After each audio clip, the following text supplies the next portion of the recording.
Percentage में नया type start करते हैं। अब टाइप बाय टाइप चलेंगे क्वेश्चनों पे। क्वेश्चन है ए का वेतन बी से 10% अधिक है तो बी का वेतन ए से कितने परसेंट कम होगा। इसी क्वेश्चन को हम इस तरह भी कह सकते हैं कि एक संख्या ए का मान बी से 10% अधिक है तो बी का मान ए से कितने परसेंट कम होगा। तो यहाँ पे हमें बताया गया है कि ए का वेतन बी से 10% अधिक है, बी से कंपेयर हुआ है यहाँ पे। तो यहाँ बी को हम 100 मानेंगे।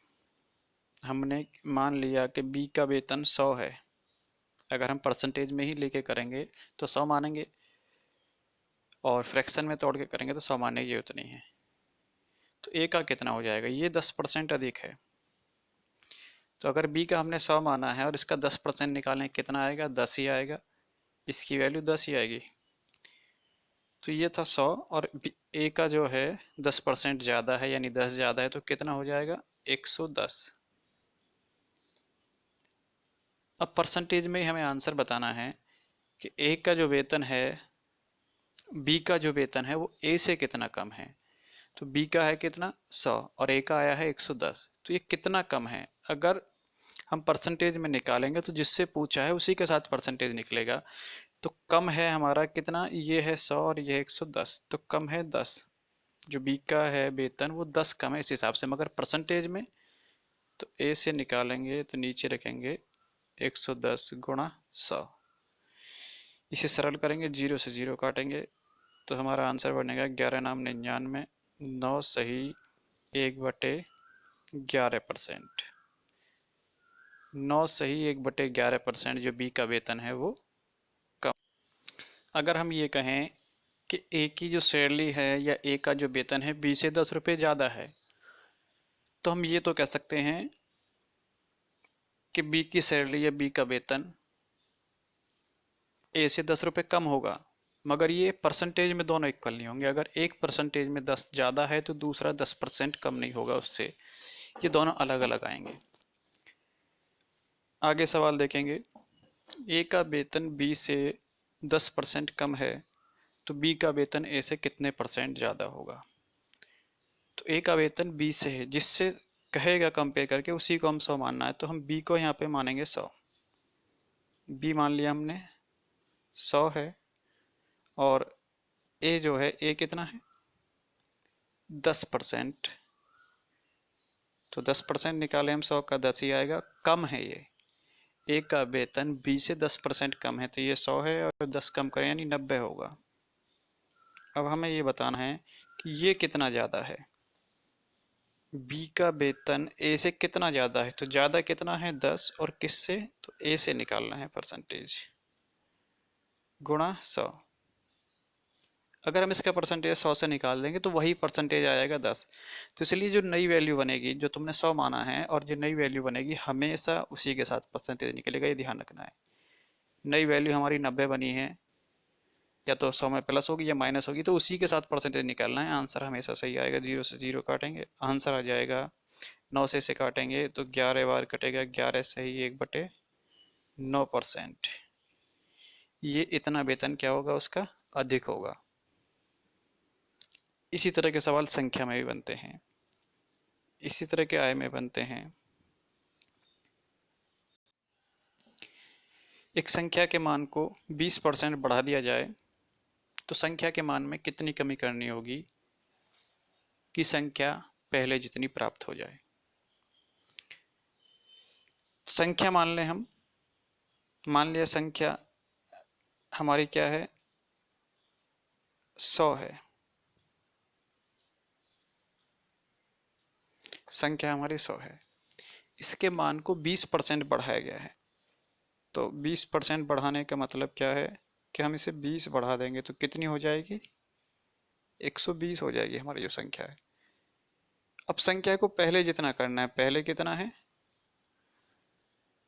100, तो क्या 120 में हम 20 की कमी कर दें तो उतनी वैल्यू आ जाएगी। 120 में हम 20 की कमी करके वही वैल्यू नहीं ला सकते। तो संख्या को पहले जितना करने के लिए कितना घटाना होगा। तो पहले संख्या थी 100 और अब हो गई 120, तो 120 यानी 20 कम करना होगा हमें।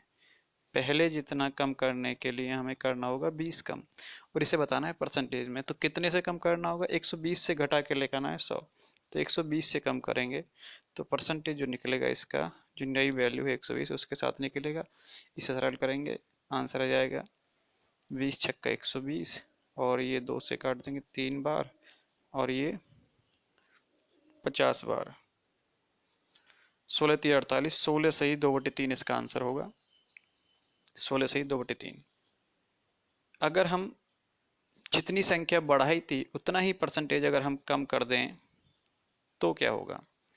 अभी जो संख्या थी हमने 100 मानी थी, 20% बढ़ाई थी और 120 हो गई थी। तो क्या हम 120% घटा के उतना ला सकते हैं? अगर हम 120 का 20% निकालें,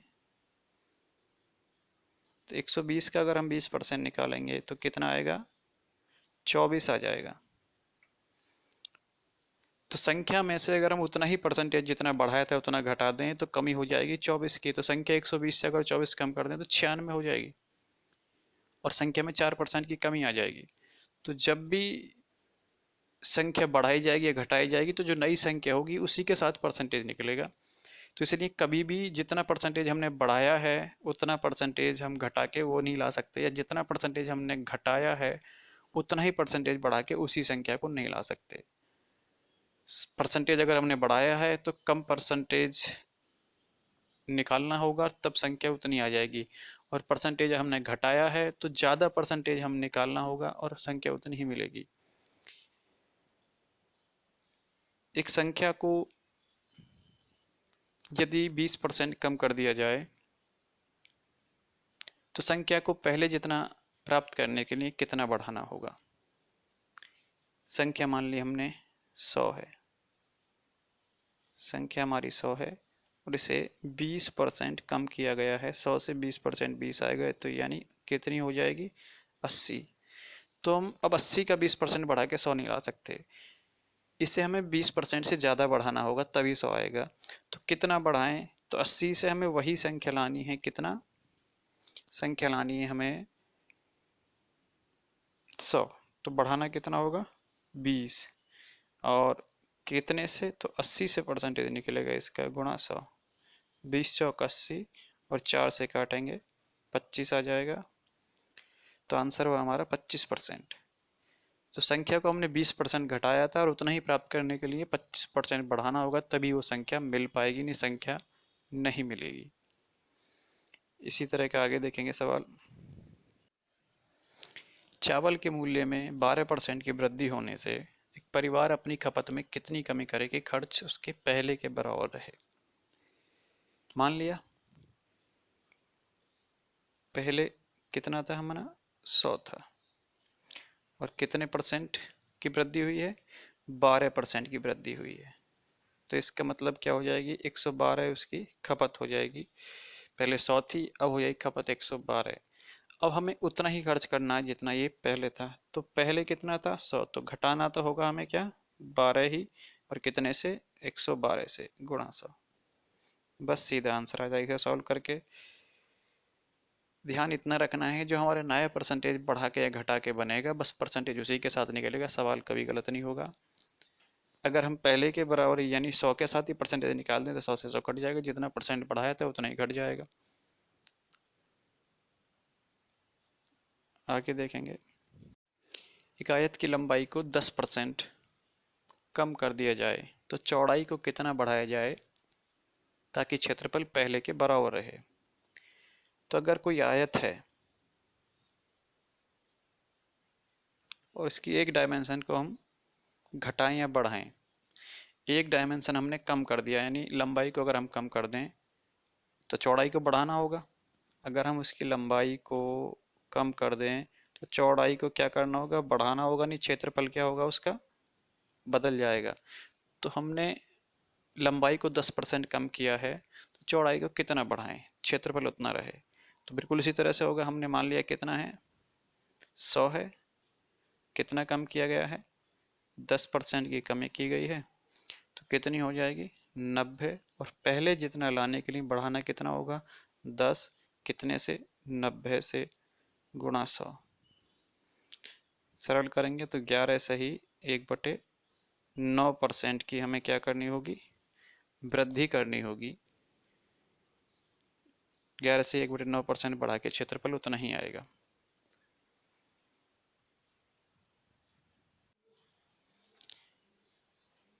एक टीवी के मूल्य में 25% की वृद्धि होने से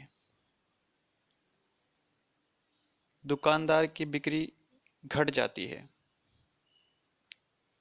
तथा दुकानदार की आय में कोई परिवर्तन नहीं होता है, तो दुकानदार की बिक्री कितने प्रतिशत घट गई है।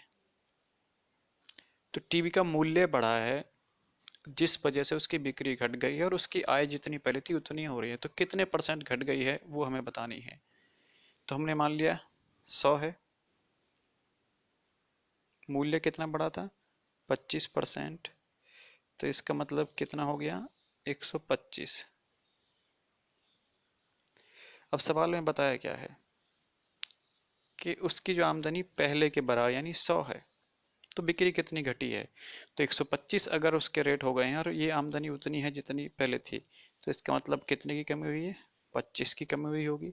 और कितने से, 125 से गुणा 100, तो 25 पंजे 125 और 5 दूनी 10, यानी 20% क्या हुआ होगा, उसकी बिक्री में 20% की कमी हुई होगी, तभी उसकी खप जो है आमदनी पहले के बराबर आई है। एक संख्या को 30% बढ़ाया गया है, इसके बाद संख्या में 20% की कमी की गई है, तो संख्या के मान में कितना परिवर्तन हुआ होगा। परसेंटेज वैल्यू है सभी। तो एक संख्या मान ली हमने 100 थी और कितना बढ़ाया गया है इसे 30%, तो 100 का 30% 30 ही आएगा, तो कितना 130 हो गई ये संख्या। फिर सवाल में कहा गया है कि इसे घटाया गया है कितना 20%। अगर हम 130 का 20% निकालें तो कितने परसेंट की कमी आएगी, तो 13 दूनी 26, तो इसका मतलब ये हुआ कि संख्या 26 कम हुई है। देखिए यहाँ 30 100 था तो उसका 30% 30 ही आएगा, मगर अब ये 130 है तो इसका 20% 20 नहीं आएगा, इसका 20% अलग आएगा। 100 से ज़्यादा है तो ज़्यादा आएगा और 100 से कम है तो कम आएगा। तो ये 100 से ज़्यादा है इसलिए इसका 20% 26 आया है, तो 130 से 26 कम होंगे, तो कितना बचा है 130 से 26 यानी 104। तो एक संख्या 100 थी जो पहले 30% बढ़ने से 130 हो गई, फिर 20% घटने से 26 हो गई, तो संख्या में कितना परिवर्तन हुआ है। तो ये संख्या हमारी बाद में आके जो हुई है वो कितनी हो गई 104 हो गई है। तो परिवर्तन कितने का हुआ 4।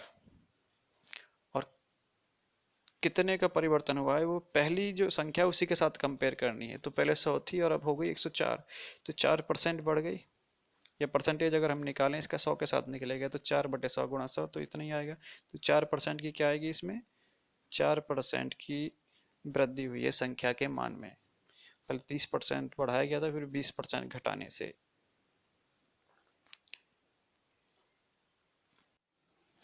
एक संख्या के मान को पहले 40% बढ़ाया जाता है तथा इसके बाद 40% कम कर दिया जाता है, संख्या के मान में कितना परिवर्तन होगा। तो देखेंगे संख्या मान लें हम कितनी है 100 और इसे बढ़ाया गया पहले 40%, तो 100 का अगर हम 40% निकालें 40 ही आएगा, इसलिए 100 में सीधा 40 ऐड हो जाएगी, तो कितनी हो जाएगी 140।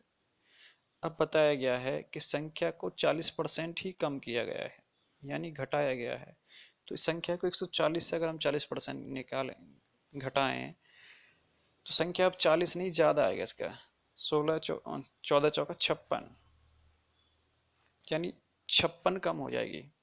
140 का जो 40% आएगा वो 56 आएगा, तो संख्या में से हम 56 कम कर दें इसमें से, तो कितनी बचेगी हमारी 84, 84। तो संख्या थी हमारी पहले 100 और अब हो गई है कितनी 84, तो संख्या पहले से क्या हुई है घट गई है कितने परसेंट 100 से 84, तो इसका मतलब 16% की क्या हुई है, कमी हुई है। तो अगर हम किसी संख्या को जितना परसेंट घटाएं या बढ़ाएं, उतना ही परसेंट घटा या बढ़ा दें तो संख्या में हमेशा कमी आ जाएगी। 40% बढ़ाया था, अगर 40% इसको घटा दे तो संख्या वो नहीं मिलेगी जो थी, हमेशा कम मिलेगी। तो सीधा भी निकाल सकते हैं हम 40 गुणा 40/100 करके, तो 16% की कमी आएगी संख्या के मान में।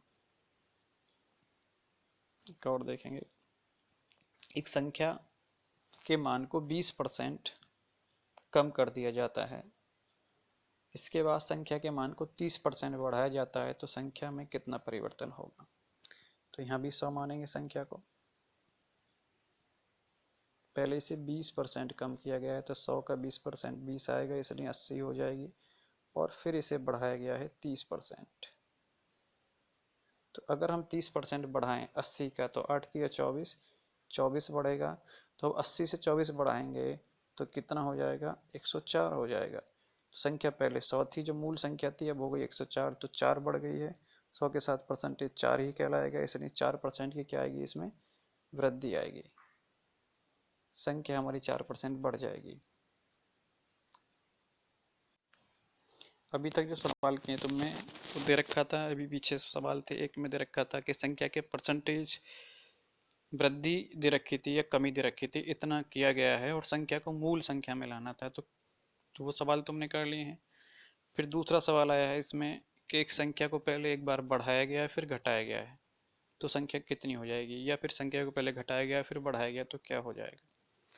अब इसमें नया टाइप है, एक संख्या के मान को पहले 40% बढ़ा दिया जाता है, इसके बाद संख्या के मान में कितने प्रतिशत कमी करें कि संख्या में 10% की वृद्धि हो। सवाल समझ में आ रहा है क्या है। संख्या के मान को पहले 40% बढ़ाया गया है, अब वहां से कितना कम करें हम कि संख्या 10% वृद्धि हो, तो कैसे होगा, ध्यान से देखें।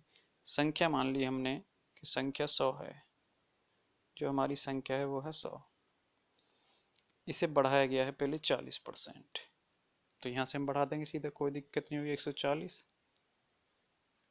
अब सवाल में अभी तक जो दे रखा था कि संख्या, इससे पहले सवाल में दे रखा है कि संख्या के यहाँ से इतना घटाया गया तो संख्या कितनी कम या ज़्यादा हो जाएगी।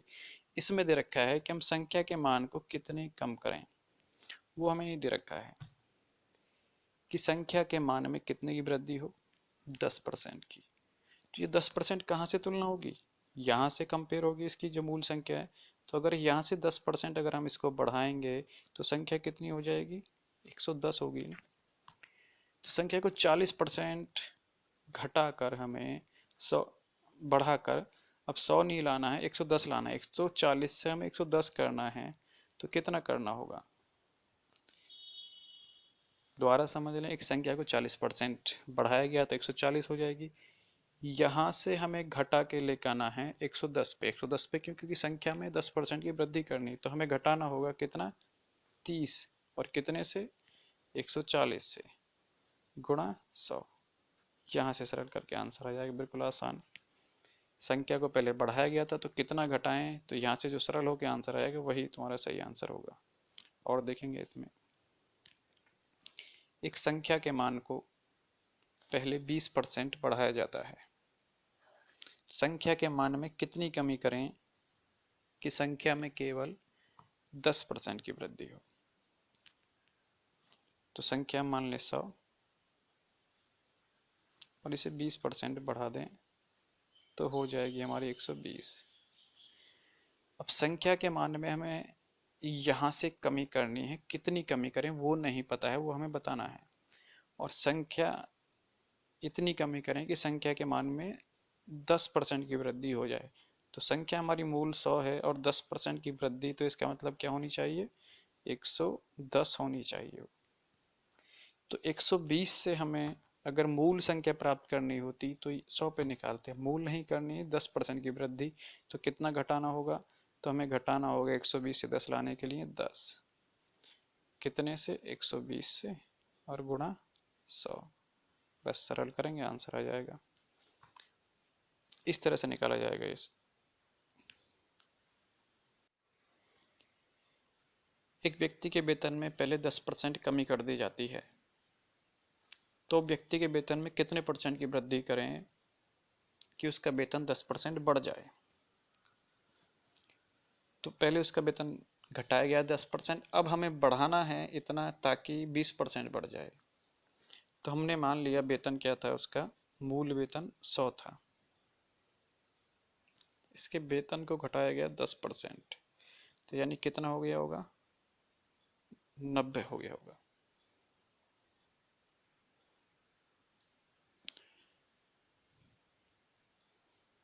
सौ वेतन था इसका और 10% की कमी करके 90 हो जाएगा।